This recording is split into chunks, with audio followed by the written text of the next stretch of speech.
No, if I move myself up, you will There never you see go. me.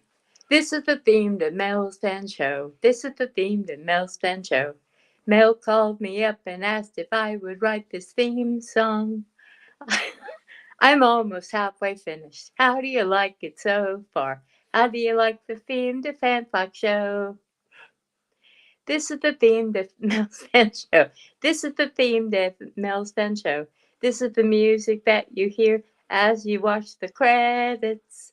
We're almost to the part where I start to whistle. Then we'll watch Mel's Fan Flak Show. I'll dispense with that. Anyway, this was the theme to Mel's Fan Flak Show. I wanted to do that for ages. Nobody's going to sue me over that one. Welcome to Fan Flak. I have my big guy here. He's kind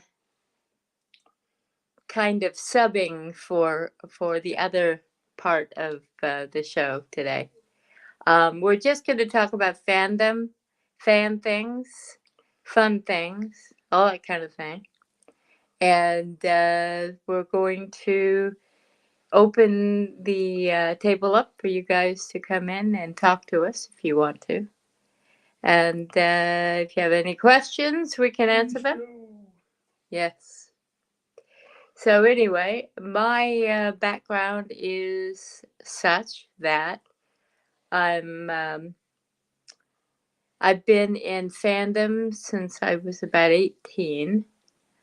I my first fandom, the first formal fandom where you go places, was Dark Shadows because I started watching it when I was about 8 years old. And, I was all up in the Barnabas and Julia stuff. And I didn't give a damn about the triangle. So, sorry. I mean, I like all those people. I met them and stuff. Triangle? The triangle was Barnabas, Josette, and Angelique. And Angelique. Anyway, I went from that into Dark Shadows fandom into science fiction, and I had always been a science fiction fan, but I went on to. I was never that into Trek because I was too young, I think, but I became a big fan of Blake Seven, which is a British science fiction series, somewhat nihilistic. It sort of the Federation turned on its side. And my brother says, "Hello from Disneyland." The poor guy is probably still wincing from my theme song. Anyway, we're sitting here and at God, how many years into fandom now? I went through Blake Seven fandom and wrote a couple of well thought of novels. And I'm the Melody Clark who wrote The Last Best Hope and The Long Way Back. And elaborate, more stuff. the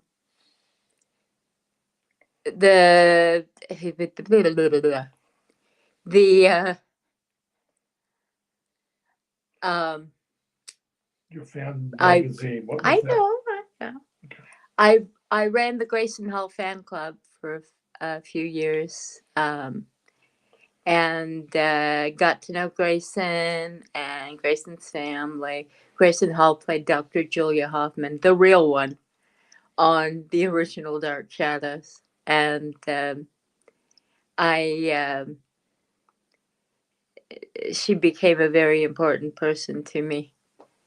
And let's see, I was one of the very low level people on Dark Shadows festival for many years.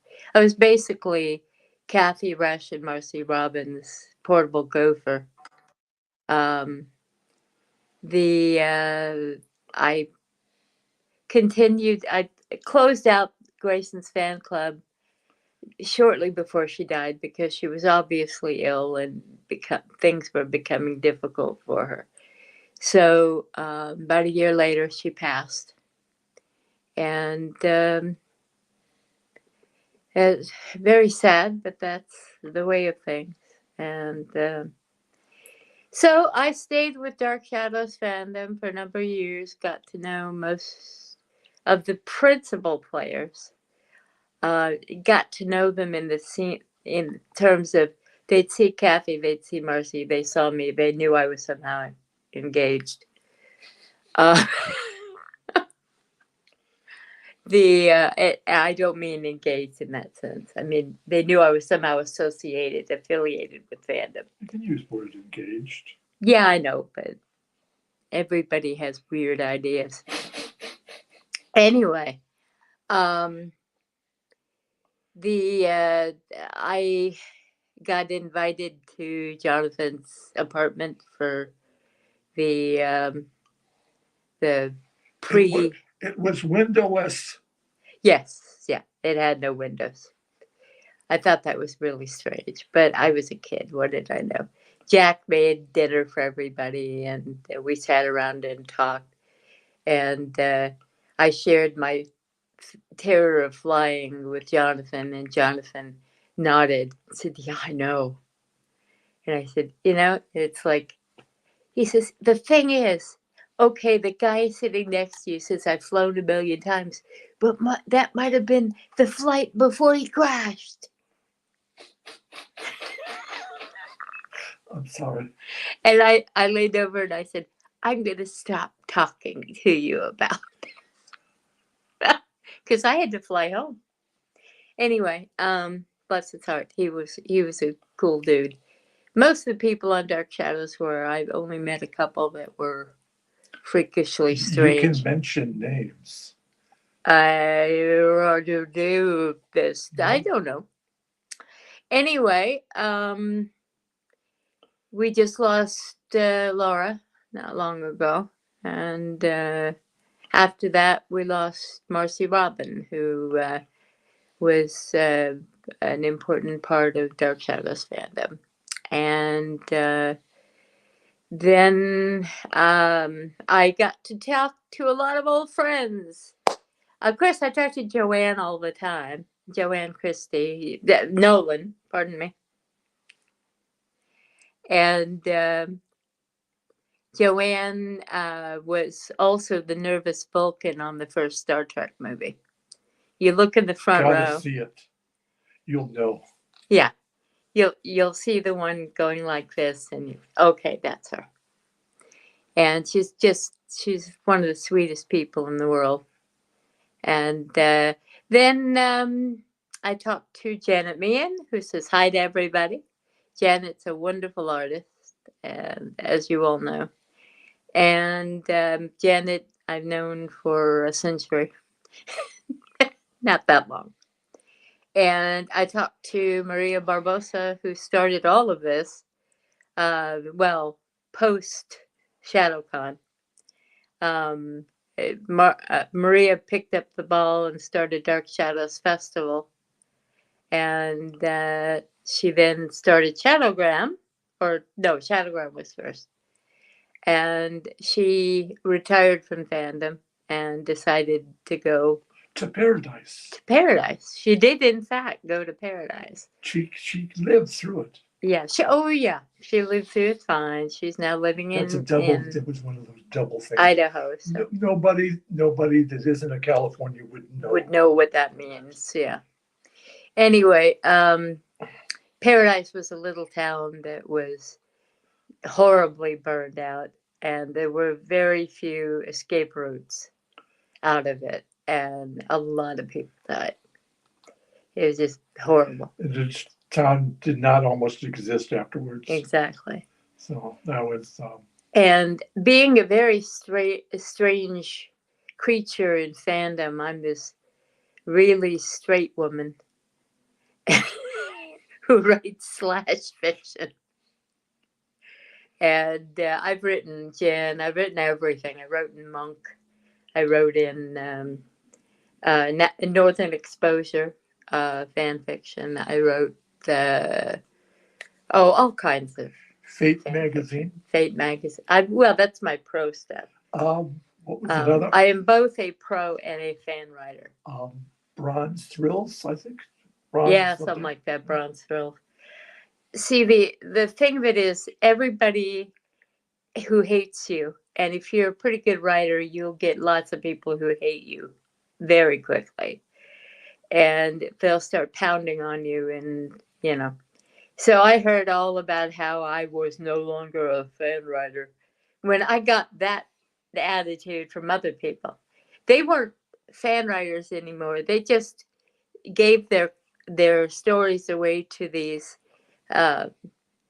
fly-by-night romance publishers that weren't where they should be. I just self-publish now, so I'm honest about it. And I've published professionally. I've been paid for it. Now I make my own money, and I have my Seamus Bede That's cool. cyberpunk, steampunk novels, and my other novels that I've written. I've written a number of novels, and both professionally and self-professionally. And I've written lots of stuff, and I'm writing more now because I can. And anyway, 45 years ago, I made the brilliant move More than 45 years. to find this guy.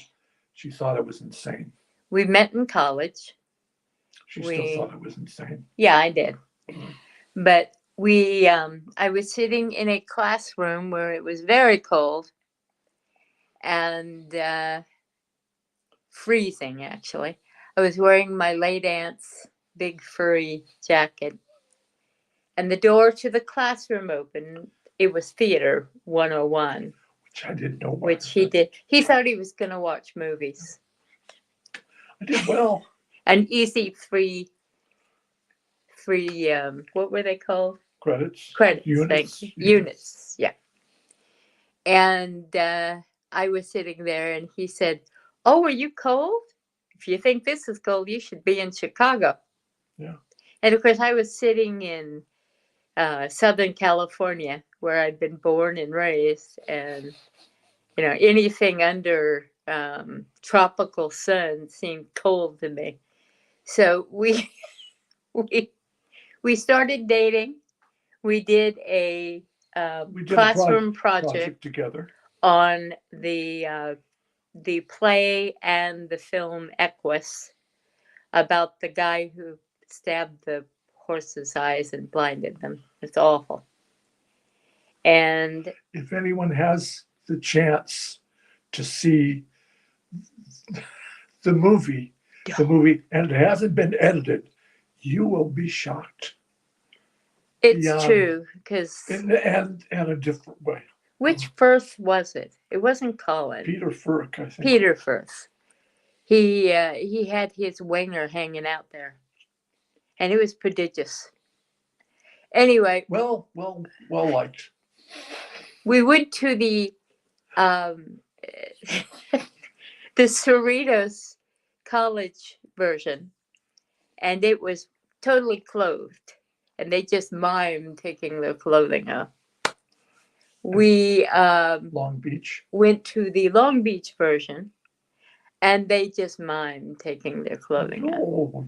No, you're mixing it up. Oh. We went to the City of Los Angeles College version. That's with my sister. Yes. And it was adult. Naked. So my poor sister-in-law, who left us not long ago, was shocked beyond words. She'd never tell you that. But.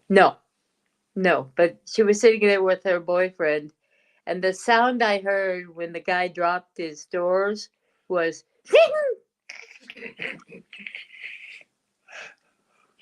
and Linda didn't make noises that sounded like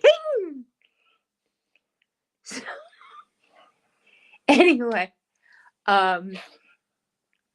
we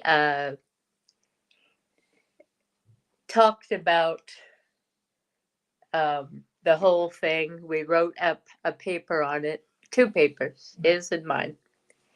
He got an A, I got a B. I was pretty look. He It was, our teacher was gay, and I was pretty at the time. and he was pretty, and so Oh God, I can't laugh. it was no. Anyway, I got an A in the class, so I guess that means something. But anyway, we hated the play, but we had to see it because it was the thing we were doing, and we listened to. I don't know, something that had to do with. Anyway, we wrote the thing, we ended the project, and we got an A on it. So we got married. We got married, not Yeah. because of that, but because of many other things. Oh God, it hurts too. Why does my hair look like that? I've got this. I have since I was a child had this cowlick in back, and ever since my hair fell out, and after my gastric bypass, and I had it regrow, and it's come back again Well, with a vengeance. The first time we went to a dark shadow thing was the year we didn't have a honeymoon. The year after we got married, which is 1979. Yeah, that's where I met all the people that would further confuse and inflate my existence. And anyway, we had a good time, and we met a lot of people, some of whom I didn't know who they were because I hadn't watched the early Dark Shadows because I was like 7. I didn't start watching till I was 8. And anyway, I didn't know who Diana Malay was, but you know. And I didn't know who a couple of people were. I knew who Laura was. I knew who Catherine was. I knew who John Carlin was. And that was before, this was ShadowCon I'm talking about, which was the first Dark Shadows related convention that went bye-bye fairly quickly when I think after 4 or 5 years. And then Dark Shadows Festival started up. I was in the car when it was invented. Maria Barbosa was driving. Kathy and Marcy were in the car. I was sitting there eating an ice cream. I was eating a lot in those days. And we were talking about it, and Marcy came up with the phrase Dark Shadows Festival, DS Fest. And so we plotted the first one. The first one was held at a Red Lion Inn in San Jose.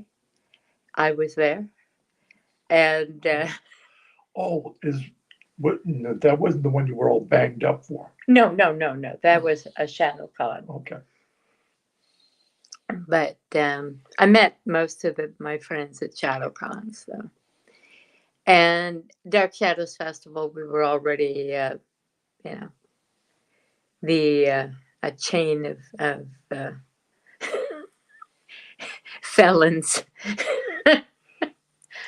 And anyway, we started it, and I need to backtrack a step because Jonathan's first convention was at a Dark Shadows. No, was at a ShadowCon. That's right. The ShadowCon 4 or 5, one of the two. And our first one was ShadowCon 3. And ShadowCon 4. No, it had to be ShadowCon 5 because I was already pretty deeply into fandom then. And Jonathan stepped into the room, and everybody was there. We'll never forget it. He had not been a part of fandom since the show went off. And he walked into the room, and it was kind of like God was entering our presence. And he walked up, he got a standing, roaring ovation, which he later told us all moved him to tears because he had thought he'd been forgotten because he'd been living in Spain for a while. And so he went out and signed photographs for everyone. And I got to speak with him for about 3 minutes and went, and they had a Dark Shadows reunion dinner not long after that, and Grayson was there, and I heard all about it from Grayson. So it had to be 4. It had to be ShadowCon 4. So anyway, bless his heart, he signed photos for everybody, didn't charge us a dime, and was there, and the next year, and the next year, and then Dark Shadows Festival, 1, 2, 3, all the way through. I forget which one it was. Our first Dark Shadows festival drew about 100 people. There were no guests. It was just me admitting people. And I was selling, everybody's shit. That was my role in fandom at the time. I was a porta-gopher. And they knew they could trust me. And so there I was. Anyway. Tell them about being a gopher. Oh, yeah. That's something people don't know. The next Dark Shadows Festival was held under an umbrella event called TimeCon, which a lot of you Doctor Who fans will remember. I did not watch Doctor Who until many years later. And even then, I thought it was sort of childlike, but I still loved it. It was science fiction. So, and of course, I figured out it was made for kids. So that's why I found it childlike. So I'm at this convention. Janet and I are walking to have lunch because we did get breaks. Our masters were very kind to us. That's a joke, by the way. And anyway, we were walking along the hallway this was the same TimeCon that had the blackout. And everybody was having to climb up 7 stories to get to our rooms. So anyway, we were going off to Carl's Jr. for dinner or lunch. And there was a man standing there, and he said, "You, girl." Now, I answered almost anything except for something that sounds like you're calling a dog. Okay? I love dogs. I love cats. I mean, But I kept walking, and Janet just kept on. And I'm going, and he says, "It says gopher on your badge." I said to wait. I was told to wait for a gopher. So I turned around, stupid person that I am. I should have just kept following Janet. And I said, "Can I help you with something?" He said, "Well, you're a gopher." I was told they would send a gopher to get me for lunch. I'm hungry. And I need to be taken to lunch. So will you please do that? And I said, I am not a TimeCon gopher. I am a Dark Shadows Festival gopher, as you see on my badge. And he said, I don't care. You're a gopher. Take me to lunch.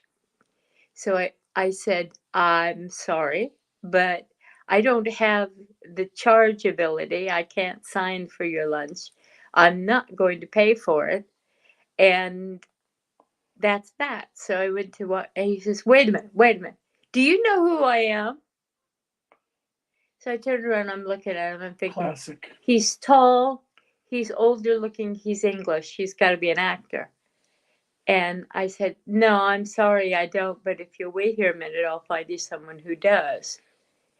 And I turned around and just kept taking off after Janet. And I hear an uproarious laughter behind me as I'm walking. So at least he took it in good stead. And I also radioed over and told them, we got a live one out here. Will somebody from Doctor Who fandom come and take this clown? So anyway, we went to lunch and he... The thing is, the hooks, they want to know who it was. Oh, I'm sorry. It was John Pertwee. I had no notion who he was. I'm sorry.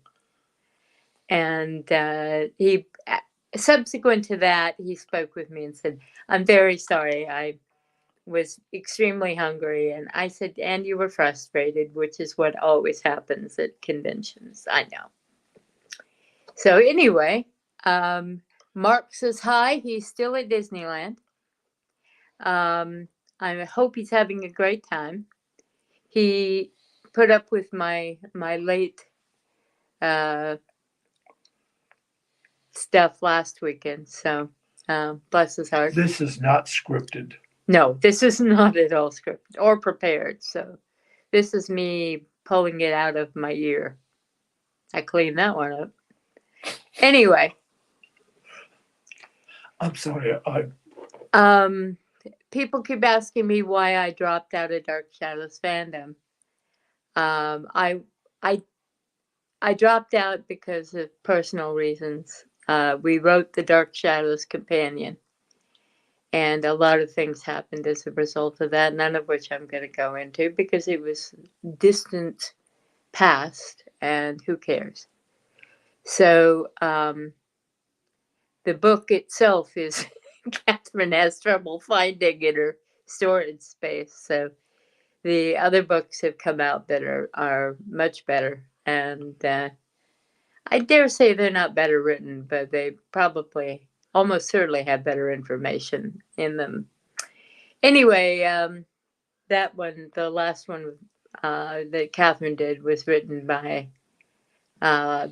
Catherine and Jim Pearson, who took over Dark Shadows Festival. Yes. Tell them about all the... Catherine gave you a lot of interesting stuff to do.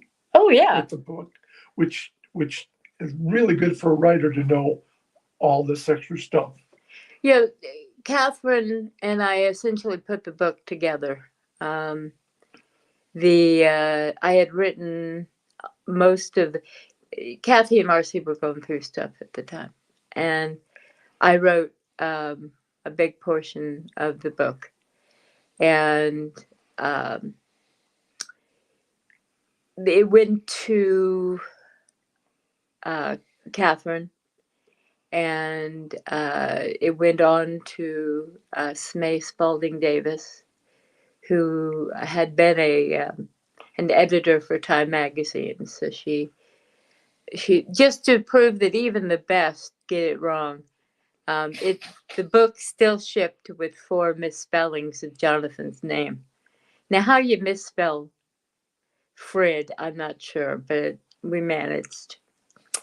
Anyway, Catherine and I put the book together, and I shipped it off to the printer in Japan, and you got proofs back. I got proofs. Which is cool.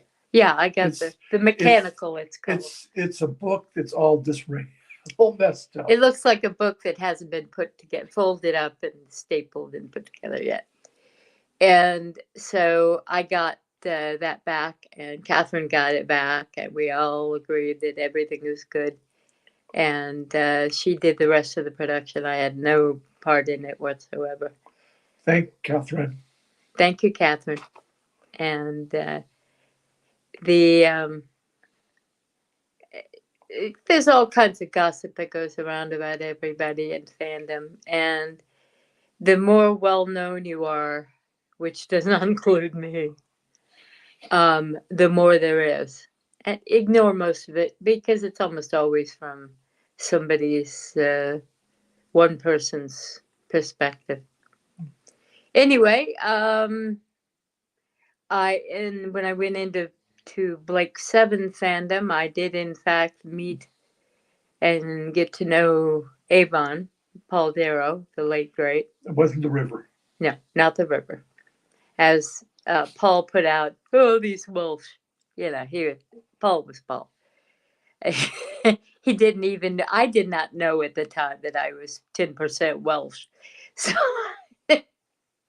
no, not 10%. What am I, 3%? Something like that. Anyway, I'm half English, and the rest of me is Irish, Scots Irish, and a little bit of Welsh and a little bit of Norwegian. How that got in there, I don't know. I'm also a little tiny bit Native American in terms of blood and genetics. Culturally, it shows up a lot bigger, but there are very few full-blooded Native Americans. So my ancestors were bits and pieces. Anyway, Paul said, well, they named it the River Avon. Do you know what Avon means? And I said, other than big bill on our lunch ticket, no. He did laugh at that. And he said it means the river. Because Avon means river. So it's river. Yeah, and I told him about all the British soldiers who had talked to our American Indian tribes, and the Apache got stuck with the name Apache, which meant enemy, because they asked the next tribe what the other Indians were called, and they were told Apache, which means enemy. Remember when you worked for that organization where you had a program where you were a moderator, and that's where you met your native Oh, friend? yeah. Oh, okay. Which is, On Prodigy, I was at first explain Prodigy. Prodigy. I mean, this is a long, old time. Okay. This is like Okay. wagon wheel kind of giddy up stuff. Okay. Imagine that the Harry Potter novels were each individual novels by themselves, not connected. And each one had its own story, its own universe, its own fans, And that's what those online services were like. There was no web to connect them. So you would dial in, enter your little message thing and your code name, number, whatever, and it would log you in. And then you had this online universe in this piece of software. And you would interact with people. I liked that version myself because you didn't have any trolls, you didn't have any jerks. Everybody was identified by their own names. And if you started causing trouble, they knocked your ass out of there. So I was first I was a board rep and in the Dark Shadows fandom category. And then they lost one of their member representatives, and they came to me and said, hi, So I became the member representative for the science fiction and horror board. And I ran the whole thing. So I got free t-shirts. And Tell them your side gig with the American. oh yes, then I went over and engaged with. I did. Yes, I had a friend who needed my help, and she needed somebody to memrep for her on the Native American board. And hi, Robin. And I went over there, and of course, I didn't know it at the time. But if you're if you're white, they just treat you nice. If you're part Native American, you get taken to the cleaners. They just run you through it, and they. I had a hell of a time. They had a lot to say. They did. So they were giving me hell about being a token. Yeah. And I said, look, and then of course I had to be stupid and tell them I was Cherokee. And you know what they call Cherokees? Generikees. Because everybody's a Cherokee. Well, it just so damned happened I was. So the next day. I'm sorry. The next day, Robin Kicking Bird came back to her post, read all over this stuff, and said, "You people!" I think it was the beginning of the new Indian Wars. Yes, it was. We didn't do well. Yeah, she said, "My friend comes over to do me a favor, and you treat her like crap." And they were just slightly apologetic, slightly. Anyway, so eventually I got tired of memrepping, and I decided to retire. And I called up my old friend Craig Anderson, bless him, who was never a Dark Shadows fan. He'd watched it, but yeah, his wife was a massive fan. And we just lost her not long ago, Linda. We love you. And so Craig and Linda had been staples on the board forever, along with Dan I must tell this story. Dan Curtis's assistant, Debbie Smith at the time. She got married since then, but she hopped on the board, and she was investigating Dark Shadows fandom for Dan. And we had so many people come on there. If you had a main account, that was fine. But you could create fake IDs underneath they'd always know it was one of yours. But, we had Joan Bennett and everybody who wasn't anybody coming on there all the time. So somebody comes up there under Dan Curtis, and I'm going, pfft. And I said, "Yeah, you're Dan Curtis. Sure you are." And she said, "Well, no, I'm his assistant. I'm Debbie." And it's like, yeah, right. So as a joke, I said, because I knew he didn't have one somehow, just because Jim knew him, not because I spoke with the man once. I don't want to do that. He's dead now, but even if you do EVP, don't. Anyway, she, Debbie, said, "Well, ask me a question." I said, "Okay, what's his dog's name?" And she says, "He doesn't have one." I said, "Okay, you're real." So Debbie became a very important member of our board. She was just as crazy as we were. And we would joke about stuff, and And at one of the Dark Shadows festivals, I came as a prodigy MIMREP, and they paid for everything, and they gave me a box of T-shirts. And so I went down and I represented them and handed out T-shirts. And, the funny thing was that we brought all of the actors up to the suite so that I could ask them questions and I could post it on Prodigy. It was the Prodigy Dark Shadows thing.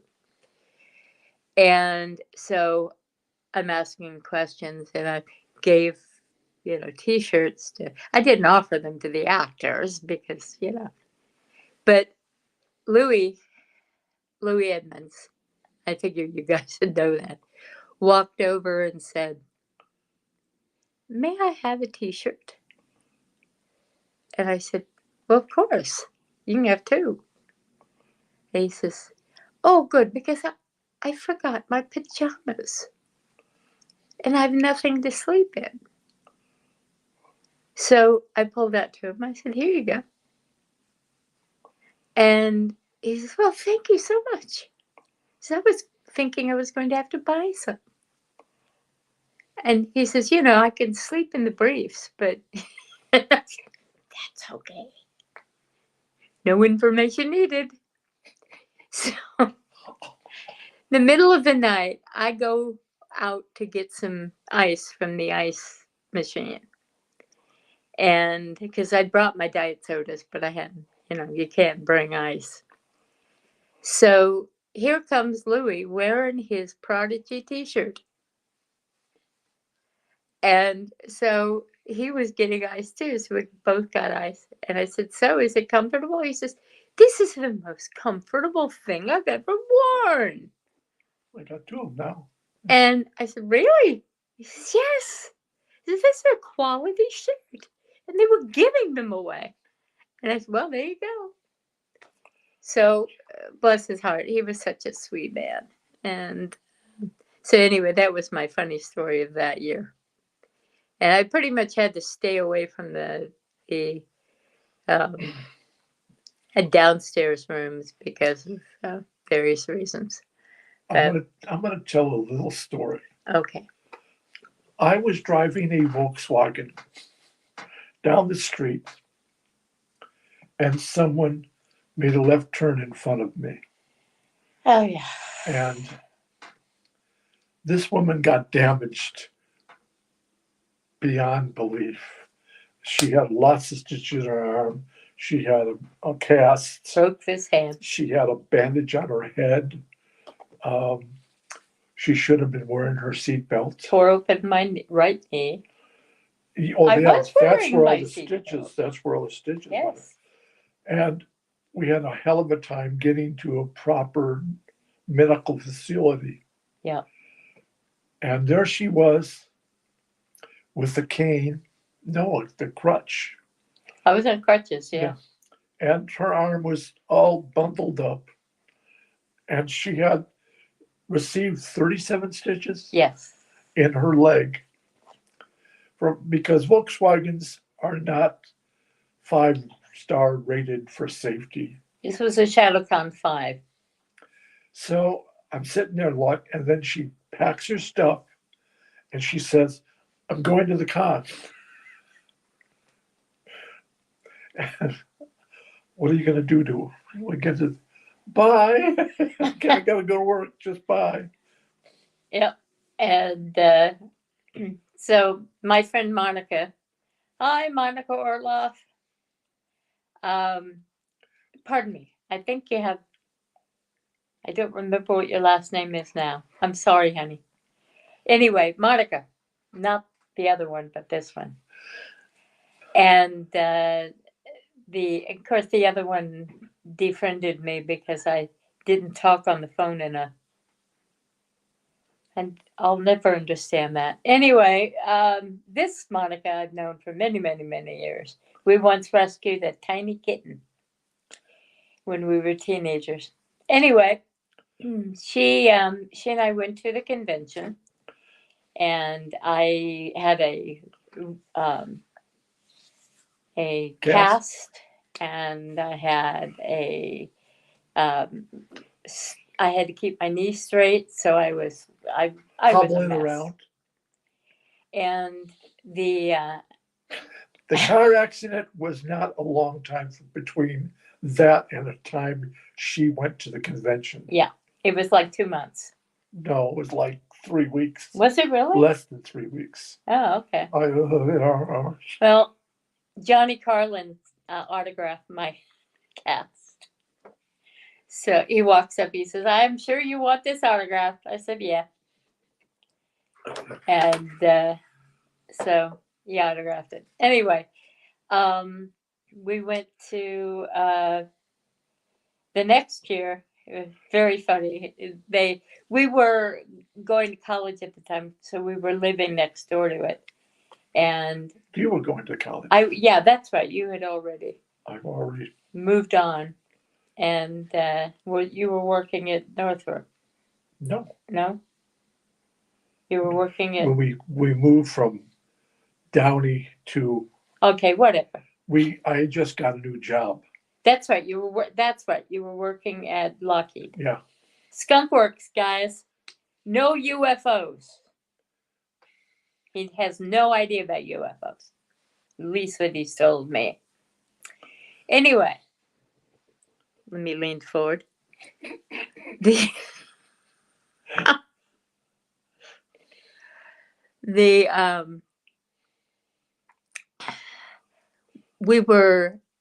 It was in April, obviously, because it was Easter Sunday. And our window overlooked the stadium where they had Easter sunrise service. Now normally, as for whatever reason, we just remember to close the curtains and But that year we had the curtains open. It was warm. And it was the second floor. The windows were open and we get a burst of sunlight. And we hear over this massive loudspeaker, "He has risen." And I turned to Larry and grabbed his leg and said, "Not before the cons."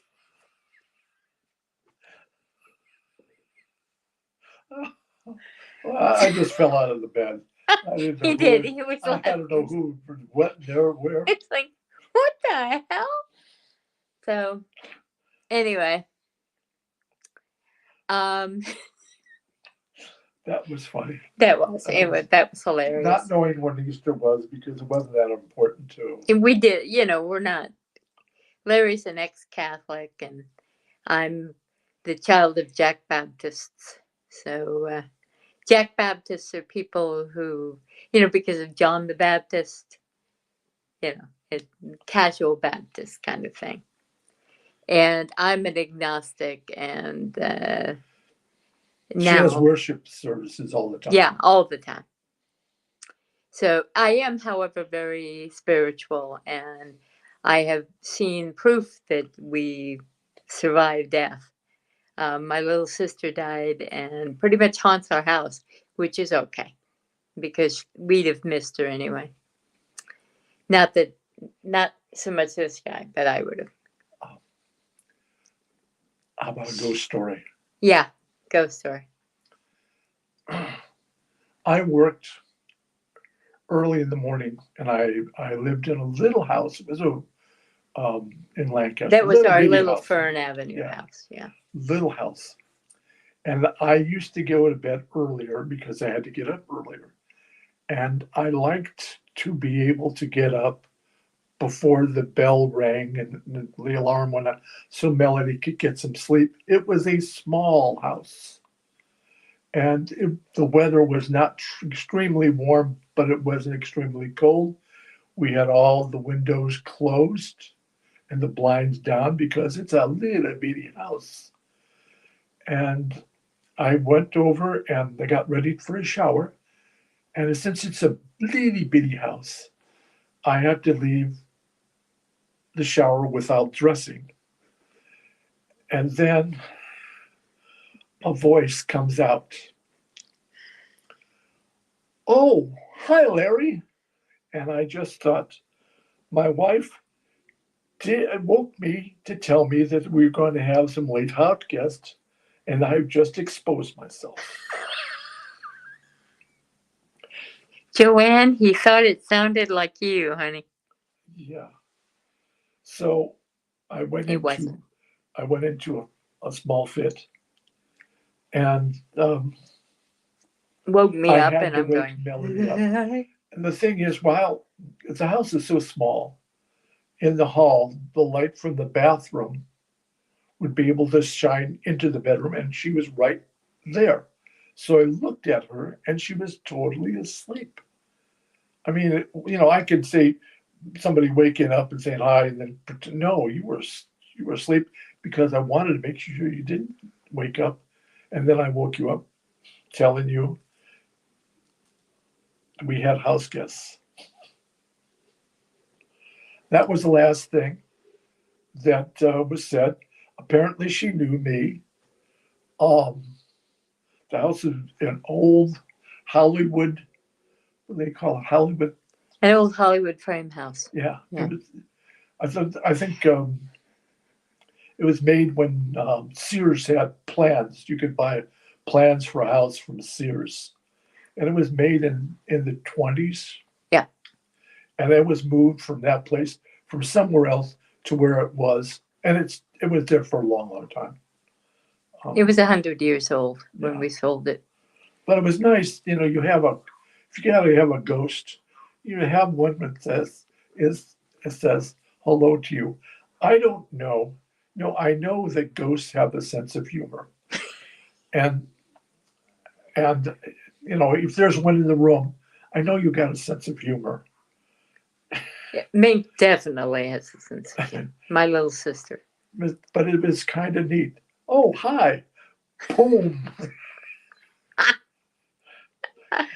Now, Melinda, on the other hand, likes to disappear things that we're looking for. That's her Make favorite lights thing. not Make work lights not work that do work. until we ask her to turn them back on. And Change light bulbs and Yeah. all kinds of strange our shit. light here just flickered, and it never does. So that's got to show you something.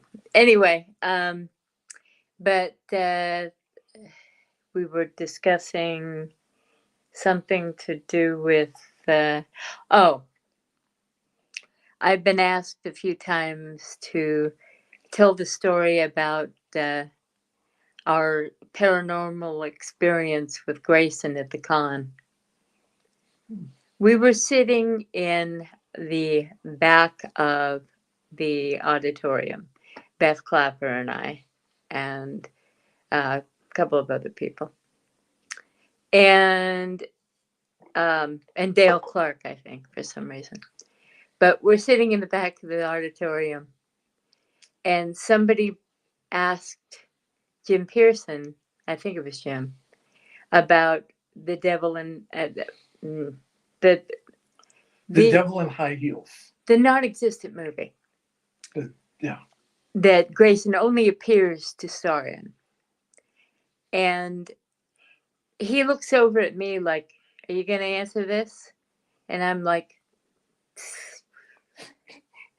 doo, doo, doo. And suddenly, out of the wall comes a pane of design glass and drops 4 feet right next to me. And I looked at that and I said, I get it. I get it.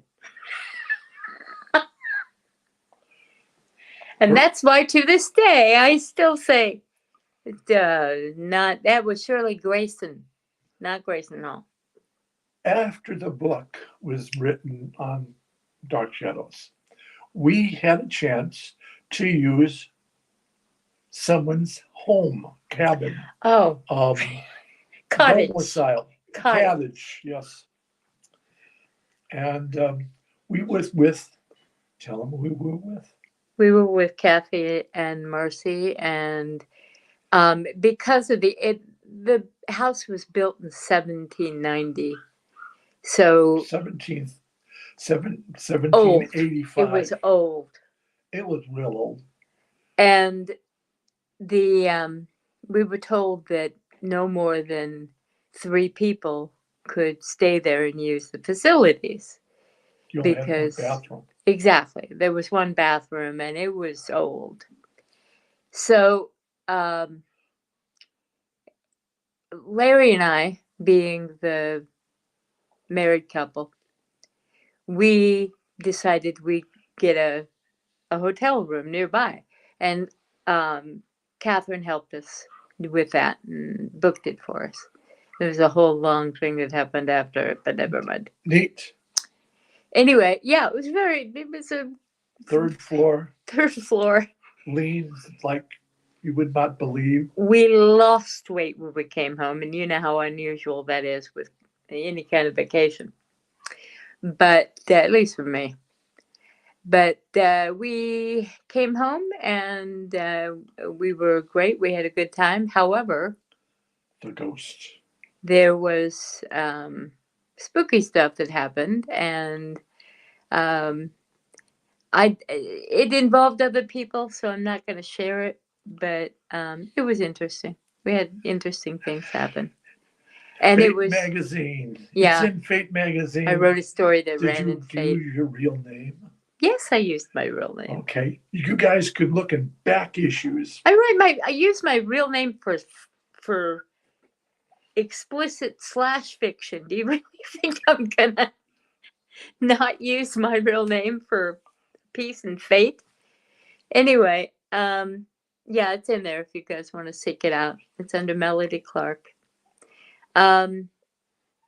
Anyway, that was all in Catherine's cottage that she came home to after she left Dark Shadows. She and her husband Ben, who was a sweet man, they went to Paris for a while, and then apparently preferring Paris. London, Oh. they came home to London came to London and got this house from Henry Kaplan, who had been, or Henry Kaplan, one of the Dark Shadows production folk.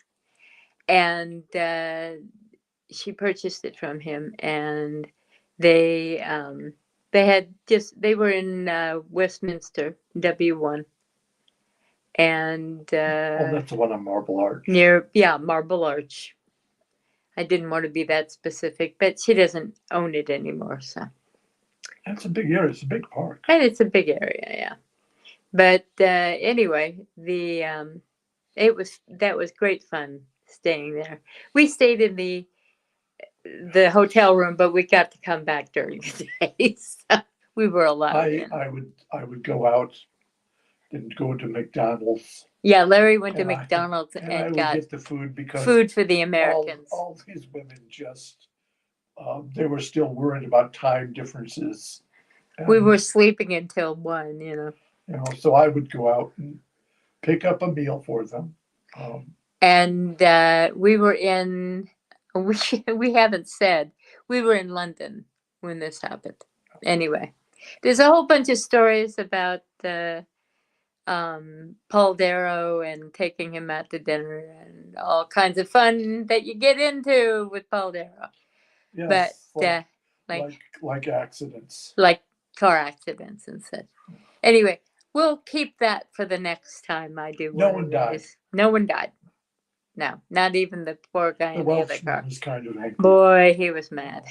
Very. I wasn't driving. No.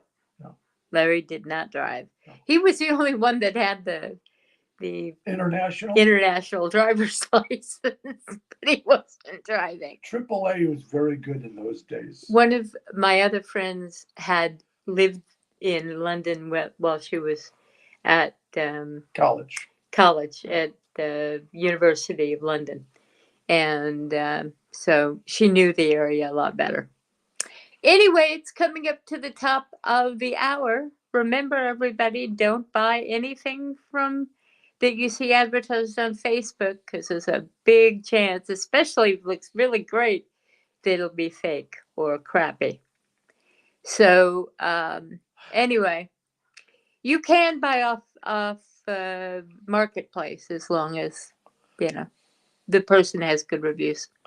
Anyway, you guys take care. Have a great week. Mark will be back next week. And so you can wake up and expect to hear good stuff. Your phone died. And my phone died, yes. Have a good one, guys. See you next week. Bye-bye. Maybe not me. Maybe not him.